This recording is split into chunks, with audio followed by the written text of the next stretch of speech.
in chip or vaccination or injections such as Sullivan. Now, a sheep can also eat 3% of its body weight. So 50 kilo sheep eats around about 1.5 kilos a day. So that's the sheep equation, the pasture equation. Now the feed equation. Oats, we know oats are 8 to 11.5, contain 8 to 11.5 of ME. So there's a fair spread there. Protein content, 5.5 to 13. Lupins, 13 to 14 ME. And 27 to 35% protein. So they're extremely high in protein. And barley, 11 to 12 ME, 7 to 13 protein, and wheat similar.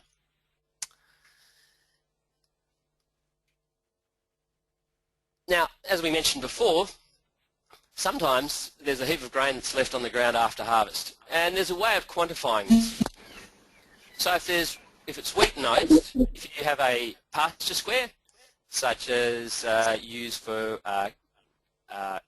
evaluating pasture or evaluating ryegrass, essentially 0.1 of a square metre squared. You can do it by putting your feet at right angles if it's a bit rough, but it might do the job for you in the paddock. And if you can count 25 grains of barley, that's the equivalent to 100 kilos of grain per hectare. 28 for wheat and oats and 8 for lupins. Now once with the barley and the cereals it gets down to 7 and 8 grains per 0.1 of a square metre, they're generally burning a fair bit of energy to try and, probably close to the energy they're getting out of it, to actually try and access a lot of that stuff. So you don't have unlimited amounts of feed for them in that situation.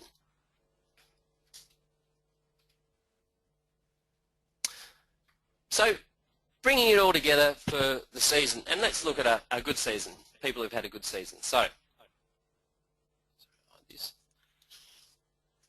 high levels of dry matter, low energy and low protein.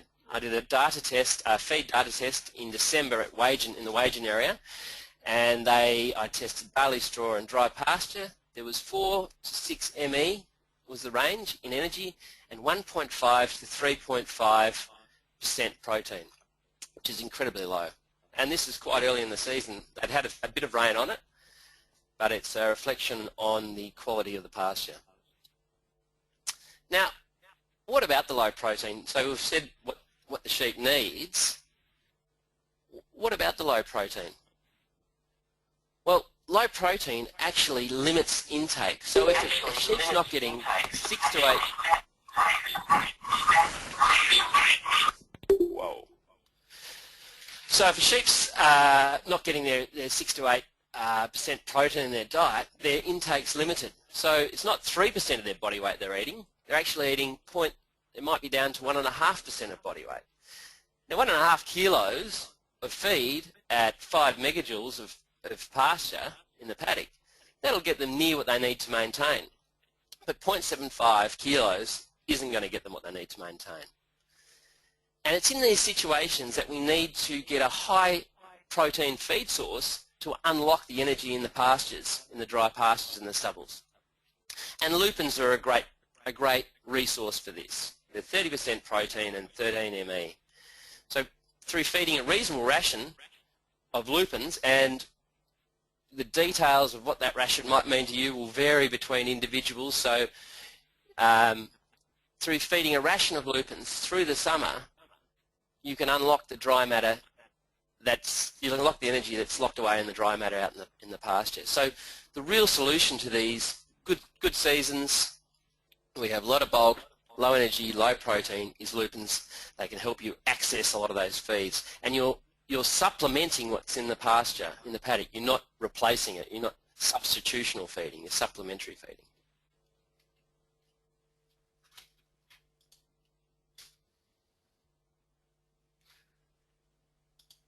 Now, other issues when you're with summer feeding one of them is weaners.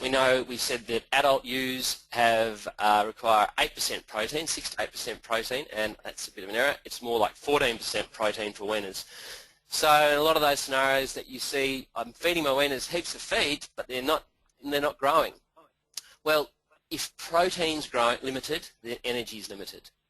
That's what you have to remember. So you might be feeding them enough energy, so you might be feeding them a ration of barley, and you're looking at your numbers and going, well, there's enough energy to make these weaners grow. But if the protein's limited, if they're not getting that 15% protein, then they just simply won't grow.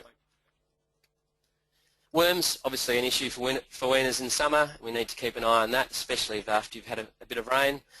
Vitamin E, again, as I mentioned before, every 6 weeks post-green pick. Selenium, again. And one of the key things with weaners is that, especially for a bit earlier in the summer, if you're a bit of a late lammer, if they're less than 25 kilos going in the summer, then they really need to be growing, because if they're not growing, they're dying in that scenario. And as with the weaners, as with the adults, one of the best things you can do to look after your weaners is to take the tail off the mob. Most of the time it's a social issue, so if you can take the tail off the mob and put them in a separate paddock, you might have 2 or 3 mobs of weaners. If you take the tail off all of them and put them in a separate paddock, you'll find that they just lift. Not through any extra feeding, but just through a change in social environment, they can lift. Other feeding tips: we know as cereals that acidosis can be a real issue, and that we need to be feeding them every 2 to 3 days at a minimum. Some people do feed twice a week, but there are issues with acidosis and shy feeding that can come with that scenario, and you just need to address that once it happens. As well as calcium, which we see in the form of 1% limestone. If you're feeding cereals for extended periods of time, you really need to be adding 1% limestone to that ration. For growing sheep and for ewes that are being joined and are going to be having a lamb, they need that in their diet. One of the other keys is low rates for longer. So start feeding earlier at lower rates for a longer period of time. It's far easier to maintain a sheep than it is to pick it up once it's gone backwards. And with that in mind, a way of doing this would be to start feeding 2 weeks earlier and to finish 2 weeks later than what you think. It's a good rule of thumb. We know with our benchmarking, with the economics, we don't see a big variation within costs between businesses as far as total costs. We see the big difference is in income. And if you're on the edge, especially with your feeding, and you're limiting income, then you're limiting profit. And finally, the other feeding tip is to condition score, condition score, condition score. And it might be boring and a pain in the ass, but let's look at it. We've got sheep that we're not quite sure what they're getting out of the pasture because they can graze better than what they think they can. We think they can. We have pastures that we're not 100% sure what's in there. There might be more burr, there might be less burr, there might be a variation within the quality. So the one real way of determining how a sheep is doing is to condition score the sheep. Not at 80 k's an hour through the paddock, but to get a mob in, get your hands on them every few weeks. Maybe have a mob near the house that you feed as a trial mob. You're feeding the same amount as you're feeding the sheep out in the back paddock, and you get your hands on them. Easy to get into the yards, and they'll give you an indication about what's happening. And these tools are out there to help you improve your feeding strategies. And next, so what I also want to look at is what's the grain worth to your sheep. A lot of the time we value the bulk, so we know grain's worth X amount of tonne, so if oats are worth X, in the case of, as I saw at Morton's, out the front of Morton's the other day, $310 a tonne, I nearly had a heart attack. And lupins are $3.50, and barley's $2.70, do we just feed the cheapest feed? We know after today's presentation that we really want to feed lupins in those areas that have had a good season, and that energy is a bit more important for those areas that haven't had such a good season. But what does that mean? So what do we need to do? We need to establish the price per tonne. We can bring that back to a price per kilo. So if you look at the top line here, we can see 310, 31 cents a kilo of dry matter. These oats we tested at 8 megajoules. We know there's a fair range. So 31 divided by 8 is 3.9 cents per megajoule. That's what it's costing you. Oats at 11 megajoules, again 31 cents, 31 divided by 11, 2.81 cents. So there's nearly a cent per megajoule difference. Lupins, 2.59 cents, and barley, 2.16 cents. This slide will be up on the website, so you can go back to this and plug in your own figures later on. It might be for pellets. I think they're generally around about 11 megajoules, and the prices vary. So purely from a pure energy point of view, we can see here, if I've got a 50 kilo use that needs 7.5 megajoules, that's cost the oats at 8 megs, 29.25 cents, oats at 11 megs, 21, lupins, 19.42, and barley 16.2. So, you know, selling the oats and buying the lupins is a bit of a no-brainer, at those prices anyway. The issues, obviously there's issues with weeds, and you have to look at where sheep fit in your system and the risk of weeds and cleaning the lupins. So, in summary, a long season, low digestible dry matter, feed high protein diet to utilise the bog. In a poor season, feeds very highly digestible, and it's energy and roughage that are a bit more important. Energy is always very important regardless, but energy is more important in those seasons than protein. Weaners, they need a high protein diet, 14% protein in their ration, and cost your ME rather than your bulk. Now, we've just skimmed across a lot of topics here today, but hopefully they've stimulated you to find out some more information. There's some really good manuals out there that AWI and DAFWA have put out over the years.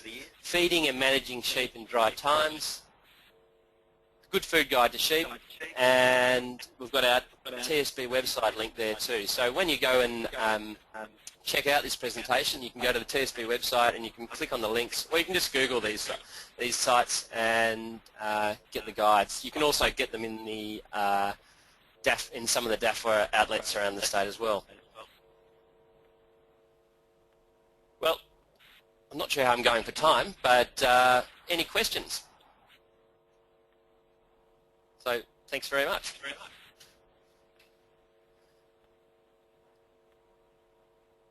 So, we can unmute yourselves now as well. So, Bindi, Hyatt, how long does the short-acting vaccine, 61, elevate selenium for? Now, that will get you through to, I think it's about 6 weeks. I'll have to check that one. But it's not going to get you through for very long. And if you're hoping to replace your selenium via drenches, roughly the same as well. You'll need to keep doing it quite often. But how do you get your sheep to eat clover burr? And that's a really good point. Now, we said sheep were highly selective grazers, and in the last few years where we thought we couldn't grow clover anymore, it's amazing what rainfall can do. We've actually seen quite a lot of clover burr on the surface. So we've been seeing a lot of clover burr, and I think clover burr is one of the main feeds that sheep utilise over the summer. I think it's a very under-recognised feed source for sheep to get through the summer period. And we know that that's one of the issues with weaners, is that they're not trained into eating clover burr and being so selective. So they're not eating as much of that, and therefore they struggle a bit more. Watering that bottom yard. Yeah, as in run from the pot tap or from the tap? No, from the bottom. Yeah. Let's do good. Hello?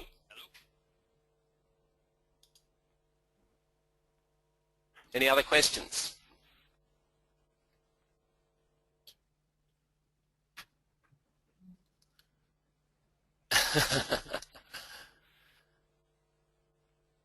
Okay. Craig Newman, Bindi, you've had your turn. Do you see a difference in the value of oats v wheat v barley stubbles? Generally, barley stubbles are the best stubbles, Craig. They generally tend to be more digestible. They tend also to leave a bit more grain on the ground for some reason, so that's what we generally see. So barley stubbles, and that's why you see people people buying barley straw as well as a feed. In those really tight years, barley stubble straw can be up around 7 megajoules, you know, nearly good enough to as a ration on its own. Yeah, okay. And I've seen in some very good years some weaners really go backwards on some oat stubbles that looked amazing. And I think the quality of the oats in those stubbles were also terrible. Yeah.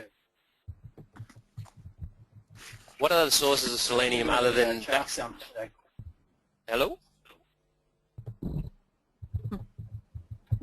Chaff dumps. I'll talk about that in a second. Yeah, good. Yeah. Okay. Sorry, Craig. Yep. So chaff piles are an excellent source of. They're great feed source, chaff piles. I've seen trial data whereby the sheep they had 2 paddocks and a paired paddock trial, and the sheep on the chaff piles that had chaff tarts, they maintained their condition score. They're at the same stocking rate, and they maintained their condition score for 3 or 4 weeks longer than the other paddock. So I'm a big fan of chaff piles as far as from a sheep feed point of view, and I think some GRDC research came out that the ryegrass doesn't tend to spread that far from the pile. So that was good to hear that. Craig, sorry, I'm just working through these. Jenny Walker.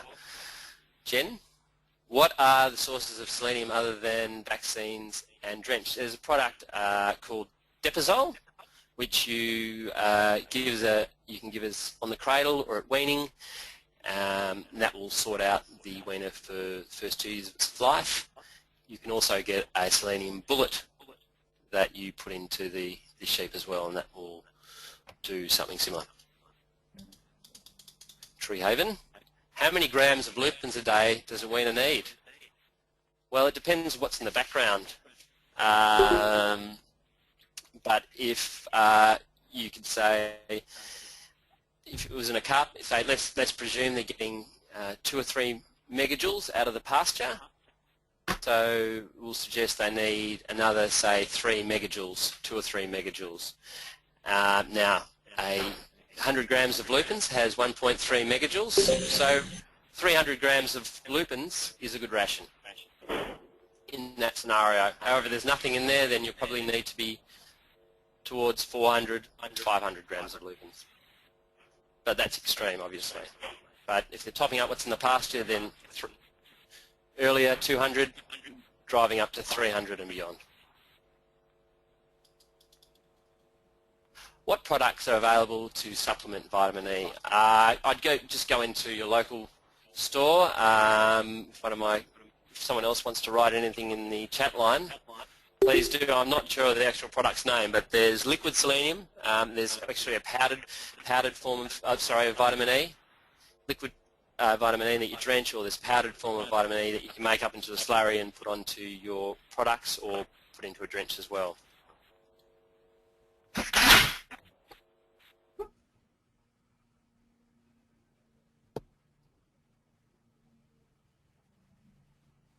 Okay, so if you've got radish, I've got a message here that can be a bit of an issue with seed dumps and that they can pass through the sheep as well.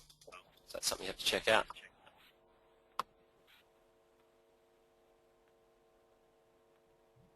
Yep, and let's put in the table again of, thanks Ian, for putting that table in of what 100 kilos of grain looks like in the pasture, as again you can see that from the program.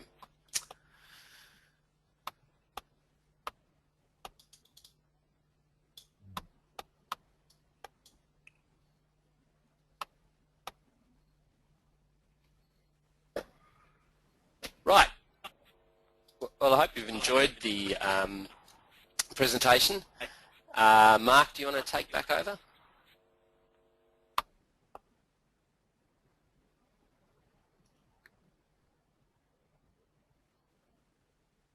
Hello, Mark?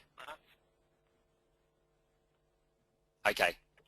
Could you all please, if you wouldn't mind, really appreciate you being...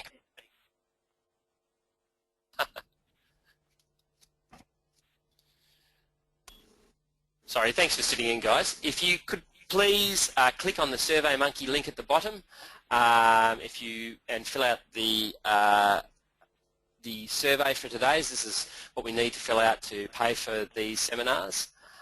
That would be great.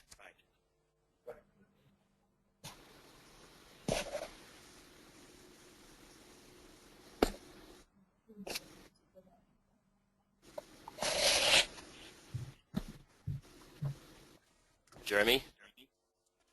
Hello, Ed. Hello, Jeremy. How are you? I'm well, thanks. I'm still trying to work the technology. It's probably a bit late. I've got a question about vitamin E.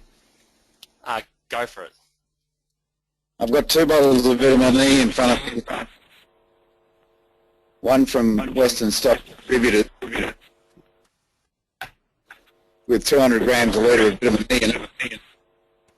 And I've got one from Advanced Feeds in Riggall with 600 milligrams per gram. I'm a bit confused about whether the Western Stock product is any good.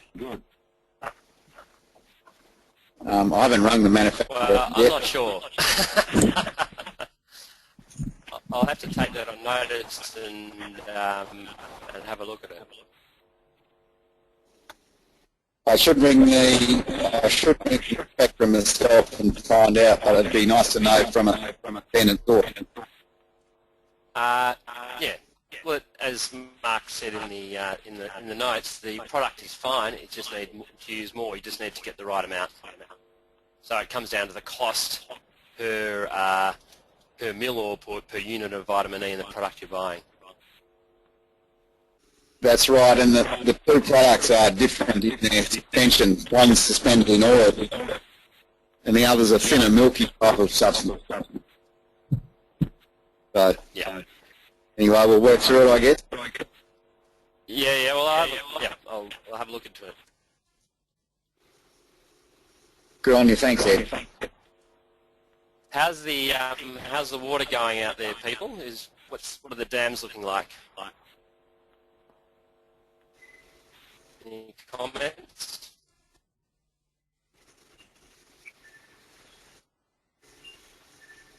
No? Dams are good? Yeah, good. Valley, like, Everyone's filling out their forms. Everyone's filling out their SurveyMonkey forms, hopefully. Oh, Craig, sorry, go again. yeah, it's all good at Valley. Like, you've had a lot of summer rain this year, so yeah, not too many people are carrying water.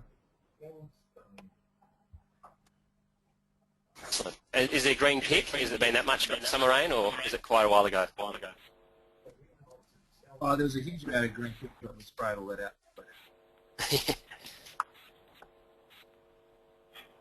Right. Mark Arlington's left a message. Oil product is harder to mix with drench.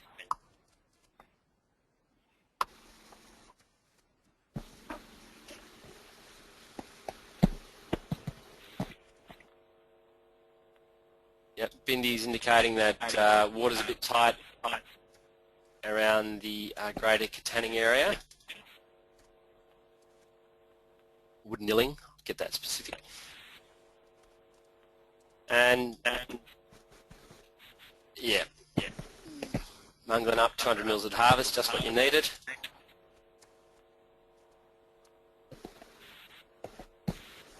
So I think in some areas I have heard they are struggling with water, so it'll be interesting to see how they go managing their sheep over summer, because it is obviously a big issue. And yeah. All right, Mark, do you want to wrap this up?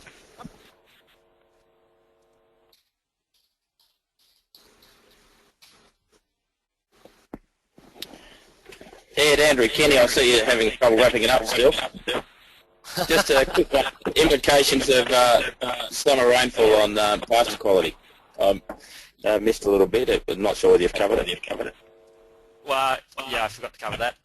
Essentially, it does have a big impact on summer feed quality.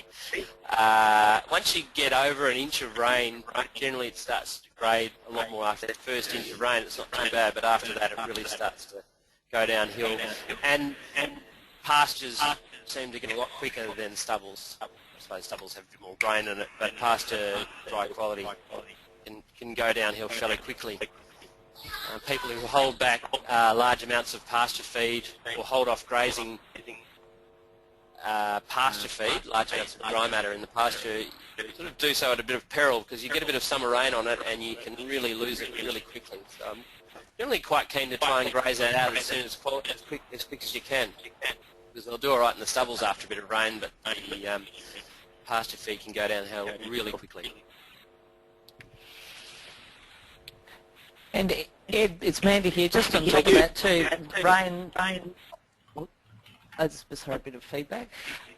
Rain tends to reduce the amount of pasture available as well, because it smashes up the clover. Yeah. Oh, there you go.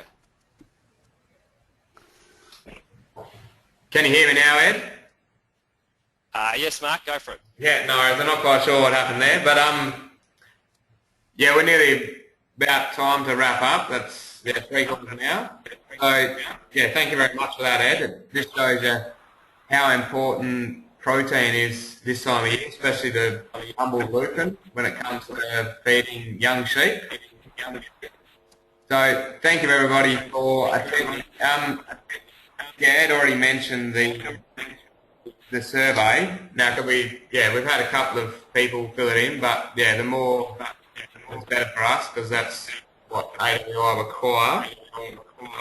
So yeah, thanks again. And if you got any more questions, I'm sure Ed's got a few more minutes to and answer them. But if not, absolutely. Yeah. So Jeremy, did you get rain in your dams following the rain? Did your dams fill up much following the rain? Ed, Phil and I got back from Margaret River last night after 3 or 4 days down there, and I haven't got out to find out yet. Still generating a bit of power around the houses here. We've got no power for a day or so probably, but look, we might have got a little bit in some place because we had some rain 2 nights ago and a short, sharp shower early this morning. All the dams have been cleaned at typical expense, so it might give us some short-term relief. But the underground levels of falls and wells has been dropping compared to 5-10 years ago. Yeah. But hanging in there so far. Fell some weathers now.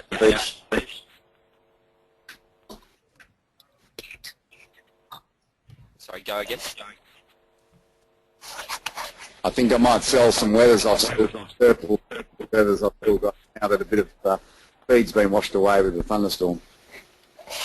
Yeah, and it's good to keep reassessing as you go through the summer about how much feed you have, and your scenario, as I said, going into the break of the season, especially, well, you had a pretty good season up there last year, but if it's a bit tighter, doing a bit of a stock take, how many stock you've got, how much water you've got, how much feed you've got on hand, how much pasture cover you've got in your paddocks.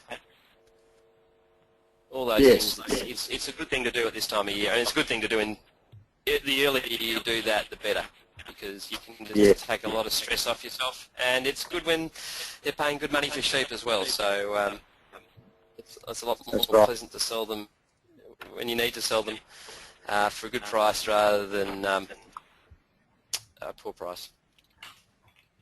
Yes, that's right. It's a matter of being prepared properly for the break of the season, trying to maximise everything, keep everything in balance. Yeah.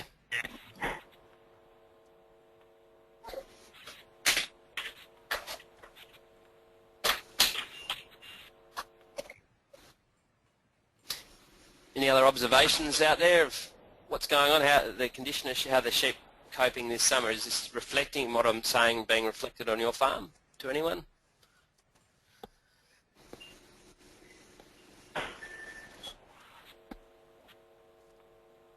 Don't be shy. I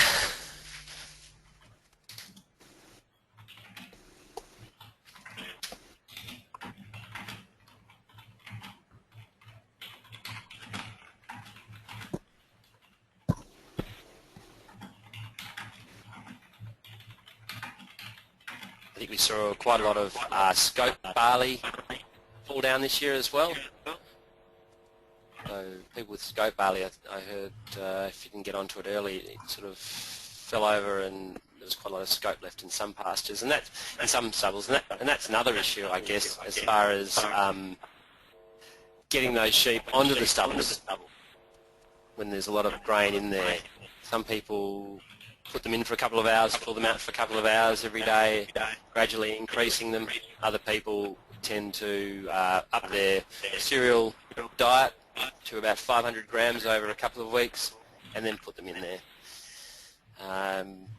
Acidosis is a big issue and something you have to be really careful of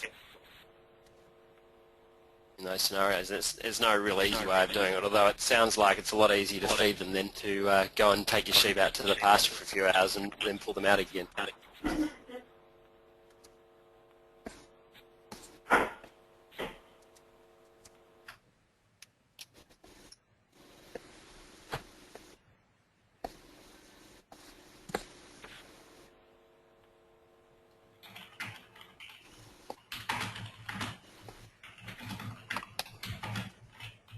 A question regarding vetch. The vetch is quite high in protein, we know that. I suppose in lupin stubbles, I'm not 100% sure, but I know with lupin stubbles, obviously one of the big part of lupin stubbles is the actual lupins that are lying in the ground, because we leave a lot of lupins behind. So a lot of the benefit from lupin stubbles comes from the actual lupins that are lying on the ground, Dean. I know vetch is, I suppose, if again, how much rain have you had on it since it turned dry? That'd be the first question. If it turned fairly quickly, then I imagine it would be pretty good quality.